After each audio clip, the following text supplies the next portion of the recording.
guys, so hari ni saya akan menerangkan tentang non-tooth cone. Non-tooth cone ni apa? Non-tooth cone ni adalah nada dalam sebuah melodi atau harmoni yang bukan merupakan bahagian daripada struktur chord triad yang sedang berbunyi pada saat tu.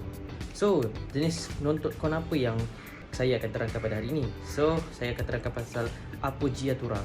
Appoggiatura ni adalah not luar chord yang berfungsi sebagai nota penyanda. Ia diciptakan untuk memberikan kesan ketegangan sebelum diselesaikan ke nota chord yang stabil. So, macam mana cara berfungsi pula?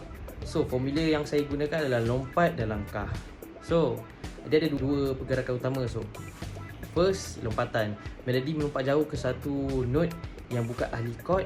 Note ini biasanya jatuh tepat pada downbeat. So, yang kedua pula langkah. Note tersebut kemudiannya turun atau naik satu langkah kecil ke arah bertentangan untuk masuk ke note chord yang betul. So, contoh dia yang saya boleh kasihkan kan. Katakan chord yang kita tengah main tu adalah C major. So, dalam C major C, E, G, right? So, melodi ni melompat daripada G terus ke A.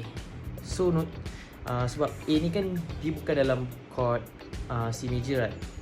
So, dia melompat ke A. So, bunyi dia macam tension, ada tension.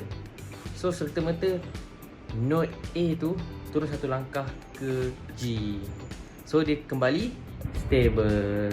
So, kesimpulan dia secara emosi lah, appoggiatura ni kedengaran seperti satu rayuan atau tekanan perasaan dalam lagu. Ia membuatkan melodi terasa lebih ekspresif dan tidak membosankan. So, itu sahaja daripada saya. Terima kasih. Bye-bye. Jumpa lagi.